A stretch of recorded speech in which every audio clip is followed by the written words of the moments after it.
হাদিসের মধ্যে আছে আল্লাহর নবী সাল্লাল্লাহু আলাইহি সাল্লাম তিনি কোনোদিন পিছন দিকে হেলান দিয়ে জুতা পায়ে খাবার খেতেন না, বলতেন এটা অহংকারের পরিচয়। আল্লাহর নবী সাল্লাল্লাহু আলাইহি সাল্লাম দুই হাঁটু তুলে পিঠ সোজা রেখে মাথা ঝুঁকায়া এরপরে খানা খেতেন, হাদিস। এবং বলতেন আকুলু কামা ইয়াকুলুল আবদ, এক গোলাম তার মনিবের সামনে যেভাবে খায় আমি মুহাম্মদ আমার রবের সামনে এভাবে খানা খাই। বিনয়, তাওয়াজু, এটা রাসূলুল্লাহ সাল্লাল্লাহু আলাইহি সাল্লামের শোভা ছিল। তাহলে পৃথিবীর মধ্যে আল্লাহ ব্যতীত যদি কেউ অহংকার কিছু করার মতো থাকে তো সেটা রাসূলুল্লাহ করতে পারে। কি বলে? কারণ কোন যোগ্যতায় এক সুতা ওনার মধ্যে ঘাটতি নাই, বলেন না? যত যোগ্যতা কল্পনা করা যায় এর কোনটার মধ্যে উনার কোনো ঘাটতি ছিল? সৌন্দর্য, রূপ, আচার ব্যবহার, কথাবার্তা, জ্ঞান গরিমা, বুদ্ধিমত্তা, চলন বলন সবকিছুতে তিনি সেরা। তবুও তিনি কোনোদিনও অহংকার করেন। হাদিসের মধ্যে আছে আল্লাহর নবী সাল্লাল্লাহু আলাইহি সাল্লাম ডান দিক থেকে কেউ যদি উনাকে ডাক দিতেন, কথা বলতেন, তো আল্লাহর নবী পুরো চেহারা ঘুরাইয়া এভাবে তাকাইয়া কথা শুনতেন। যতক্ষণ ওই লোক কথা বলতো অতক্ষণ চেহারা ফিরাইতেন না। এটা তাওয়াজু, বিনয়। এমন না যে সামনের দিকে তাকাইয়া আছে, ওই বেটারে বলছে হ্যাঁ কবে না শুনতে আসি, তো এমন হয় না আমাদের। আল্লাহ রাসূল এটা করতেন না। কেউ হাতে মুসাফা করছে, নবীজি কখনোই নিজের হাত টেনে নিতেন না। ওই লোক যখন হাত ছাড়াইতো তখন ছাড়তেন। তাওয়াজু, বিনয় ছিল। তাহলে এই জন্য ভাইয়া অহংকার যে করবে না, আল্লাহ বলেন আমার জান্নাত তার জন্য। অহংকার কাকে বলে? আল্লাহর নবী বলছে দুই জিনিসকে। কয় জিনিসকে বলেন? এক নাম্বার বাতারুল হক, যত কিছু হক শরীয়তের বিধিবিধান এর যে কোনো একটাকে অবজ্ঞা করা, ফেলে দেওয়া, পরিত্যাগ করা, নিজের জীবন থেকে বাতিল করে দেওয়া, এটাই অহংকার। এই লোকটাই অহংকারী। এজন্য যত যুবক, যত মুসলমান নামাজ পড়ে না, সেজদা করে না, এরা অহংকারী। কারণ এটা হক, সত্য বিধান ইসলামের, এইটাকে সে অস্বীকার করছে, অবজ্ঞা করছে। এই অহংকারী। যত শুদ্ধ কথাই বলুক, ডিগ্রি 18 কিসিমের ডিগ্রি লোক, কথা বুঝেন, সে আপনার অভদ্র। সেজদাবিহীন কোন মানুষ ভদ্র হইতে পারে না। নামাজবিহীন কোন সন্তান, কোন মানুষ ভদ্র হইতে পারে না, হতেই পারে না, হতেই পারে। আল্লাহ ইবলিসের পরিচয় বলছে কোরআনে। আল্লাহ বলছে ইবলিসকে জানো? ইবলিস সে যে সেজদাকারীদের অন্তর্ভুক্ত ছিল না। লাম ইয়াকুম মিনাস সাজিদিন, সেজদাকারী নয় যে, তার পরিচয় ইবলিস। অতএব দোস্ত, তুমি তোমার পরিচয় ঠিক করো। তুমি মানুষ কিনা না ইবলিস, সেজদার ভিত্তিতে প্রমাণ হবে, সেজদার ভিত্তিতে প্রমাণ হবে। ফারকু মা বাইনানা ওয়া বাইনাল কুফরি আস-সালাহ। আল্লাহর নবী বলেন আমি আর আমরা, ঈমানদার আর বেঈমান, পার্থক্য নামাজ। কি? নামাজ, সালাত, নামাজ। আমি প্রায় বলি আগা কাটা না। আগা কাটলে মুসলমান, আগা না কাটলে মুসলমান না। না, আগা কাটার ভিত্তিতে কি না মুসলমানের হিসাব কিতাব। ওইটা একটা সুন্নত আমল, এটা একটা জরুরি আমল। কিন্তু মুসলমান আর বেঈমানের পার্থক্য সেজদা। কি বলেন না? সেজদা, সেজদা, নামাজ। প্রত্যেকটা বিধান। যে সুদ খায় সে অহংকারী, যে ঘুষ খায় সে অহংকারী, যে মিথ্যা বলে সে অহংকারী, যে অশ্লীল ছবি দেখে, নর্তকীর নাচ দেখে সে অহংকারী, যে মা বেপর্দা চলে ওই মা অহংকারী, যে বোন বেপর্দা চলে ওই বোন অহংকারী, যে বিবি বেপর্দা চলে ওই বিবি অহংকারী, যে ঘরে রঙিন টেলিভিশন চলে ওই ঘরওয়ালারা দেমাগি, অহংকারী। আর আল্লাহকে পরোয়া করেন। আর আল্লাহকে মূল্যায়ন করে না। আর আল্লাহ বলেন আমার সাথে যে অহংকার দেখায় কাসামতুহু, আমি তারে এমন ভাবে ধরি এক আছাড়ে আমি সোজা করি। আল্লাহ বলেন আমারে চেনো নাই, তো বোঝোই নাই আমাকে। ওয়ামা কাদারুল্লাহ হাক্কা কদর। আল্লাহ বলে আরে মানুষ তোমরা আমারে চেনো না, আন্দাজ করো না, আন্দাজ করবা। আমি রহম করছি, আমার নাম যেমন রহমান, আমারই নাম কাহার।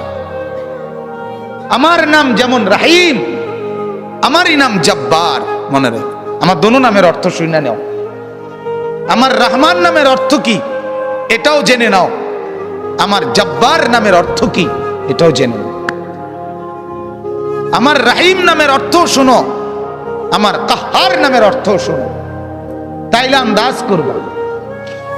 আর আমি ভাগ করে রাখছি কখন আমি রহমতের আচরণ করব, কখন আমি কাহারের আচরণ করব, এটাও আমি ভাগ করে রাখছি।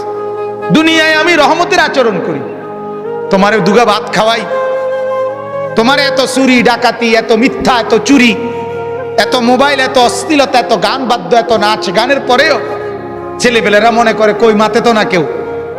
বুঝেন নাই কথাটা? আল্লাহ কিচ্ছু তো কই কই এর মলে কি থাপড় দিল নইলে, দুই একটা আচার দিল নইলে, কিচ্ছু তো কয় না। আমি তো আমার নাফরমানির উপরে তো আমি বহাল তো বিয়েতে কি আছি। আল্লাহ বলে আহারে আমার একটু দয়া দেখে তুমি ভুল করছো না, আমার একটু দয়া, এ তোমারে দুগা বাট্টাত খাওয়াই দেখে তুমি মাতো না, মনে করছো আমি আর কিচ্ছু কইতাম না। হ্যাঁ, তোমারে যে পরিমাণ ভাত খাওয়াই, আমার বাঘ বাল্লুক রে আমি এত বেশি খাওয়াই, ঠিক না বলে? আমার হাতিকে, আমার তিমিকে আমি এর চাইতে বেশি খাওয়াই। অতএব এটারে তুমি কিছু মনে করো না, আমার শাস্তি বড় সাংঘাতিক। আন্না আযাবি হুয়াল আযাবুল আলীম। আল্লাহ বলেন আমার আযাব বড় ভয়ঙ্কর আযাব। অতএব আমার বাপ প্রত্যেকটা গুনাহ অহংকার, প্রতিটা গুনাহ কি বলেন না অহংকার, অহংকার, অহংকার মানে সে আল্লাহর সাথে বড়াই করছে, আল্লাহকে কিছুই মনে করে না। ছেলেরা এই বাপ একজনও যদি হয়, একজনও যদি শুনে থাকো, তোমার কাছেই বলছি, আল্লাহর কথার একটা নিয়ম মনে রাখবেন, সবাই একরকম হয়ে যায় না, একজন আরেকজন থেকে আলাদা হয়ে যান। অর্থাৎ সবাই একত্রে একসাথে গুনার উপরে জমে যায় না। গুনার পরিবেশ থেকে আপনি একজন হলে একজনই আলাদা হয়ে যান, আপনি তার জন্য আর ফিকির করেন না। যখন দেখবেন নাফরমানি ছাড়ছে না, আপনি নিজেকে বাঁচায় ফেলেন।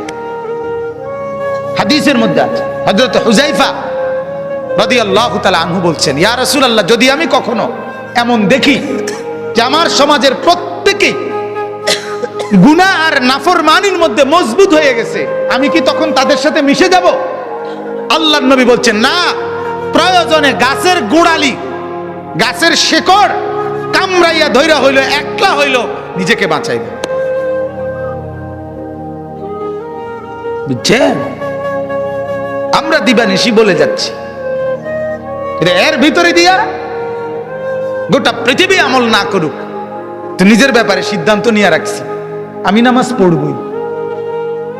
আমার শায়েখ আল্লামা মুফতি মুশতাকুন নবী সাহেব বলে এই কথা, যে জিকিরের কথা আমি দিন রাত বলে যাচ্ছি, আর বলার দ্বারা যে পড়ছে তো পড়ছে, কিন্তু কেউ যদি না পড়ে, আমি মুশতাকুন নবী সিদ্ধান্ত নিয়ে রাখছি আমি জিকির করবই।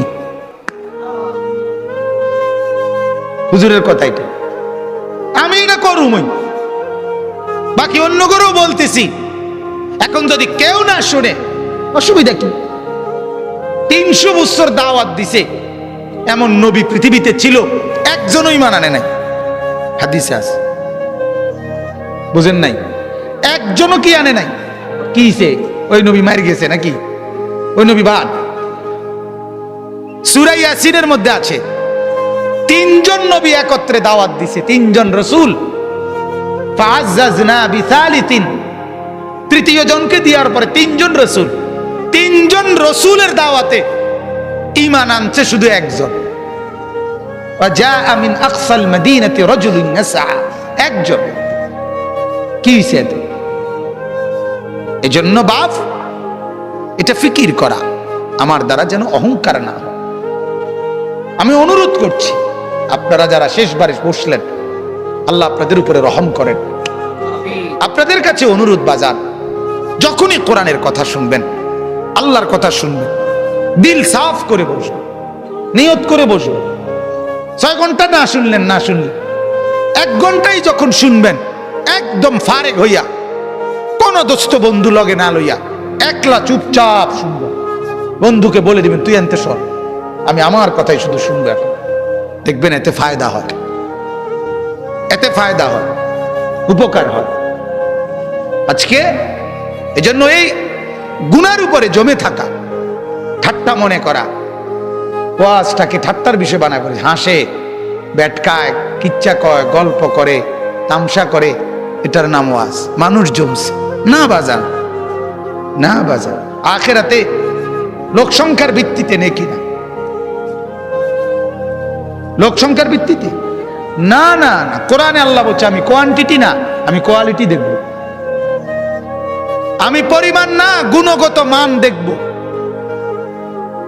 গুণগত মান। কারো এক সেজদা 7 আসমান আর জমিনের চাইতে ভারী হবে, কারো 1 কোটি সেজদা ওজনে আসবে না। ওই যে সুন্নত মোতাবেক হয় নাই, কোরআনে আছে, ফালা নুকিমু লাহুম ইয়াউমাল কিয়ামাতি ওয়াজনা। কোন কোন নাফরমানের সমস্ত আমল ওজনে আসবে না, মানে এটা 1 কেজি হইতো না। এই জন্য ভাইয়া মাকসাদ স্পষ্ট হওয়া চাই। আমাদের ভিতরে ইখলাস দরকার, আমারও, আয়োজকদেরও, শূন্যওয়ালাদেরও, নাহলে কাঙ্ক্ষিত খরচ হয়। প্রতিটা মাহফিলে কষ্ট আছে, প্রত্যেকটা মাহফিল মেহনতের মাহফিল। এনে আইসা বক্তা হিসাবে শুধুমাত্র 1000 টাকা চুক্তি করে নিয়ে যাওয়া, এটার নাম জিন্দেগি না। এর পিছনে অনেক শ্রম ব্যয় আছে। তাহলে এটার একটা ফলাফল চাইতে হইব, কথা বলেন না? ফলাফল এটাই কি যে লোকেরা বললো তারার মাহফিলে লোক হয়েছে, এটাই ফলাফল, এটাই প্রাপ্তি? তারার মাহফিলে লোক হয়েছে না, এটাই অপ্রাপ্তি, এটা ব্যর্থতা। তাহলে প্রাপ্তি এবং ব্যর্থতা তো এটা না। কয়জন আল্লাহর বান্দার কলিজায় আখিরাতের মহব্বত আসছে, এটা দেখার বিষয়। কয়টা ছেলের ভিতরে নামাজের জজবা আসছে, এটা দেখার বিষয়। এই জন্য আমার অনুরোধ, আল্লাহ তাআলা বলে, বান্দা অহংকার করলে আমি জান্নাত দেব না, আর অহংকার না করলে আমার জান্নাত তোমার জন্য। আর প্রতিটা নাফরমানি অহংকার, অহংকার। 2 নম্বর হলো গামতুন নাস, অপরকে তুচ্ছ করা, মানুষকে তুচ্ছ তাচ্ছিল্য করা যে কোনো ভাবে, এটা অহংকার। এটা কি বলেন না? অহংকার। অতএব আল্লাহ বলেন, অহংকার করবে না, আমার থেকে জান্নাত বুঝে নিবা। আর আমি অল্প কথার জন্য বললাম, অহংকার 2 জিনিস। আল্লাহ, আল্লাহর রসুলের কোনো নাফরমানি হওয়া, এটাই অহংকার। আর মানুষকে হেয় করা, এটাই অহংকার। আমরা দ্বিতীয়টা যদিও কিছুটা বুঝি, প্রথমটা বুঝি না। বুঝেন নাই কথাটা? একজন আরেকজনের হেয় করা, এটা যে অহংকার কয়, এটা মোটামুটি সবাই বোঝে। এটা কইতেও পারে একজন, বেটা বেটাগিরি দেহ, হুডাঙ্গিরি মারো, হ্যাঁ। কিন্তু মূলত দুটোটাই অহংকার, গুনাহ অহংকার। কারণ গুনাহ মানেই তো হলো তুমি আল্লাহকে কি করছো,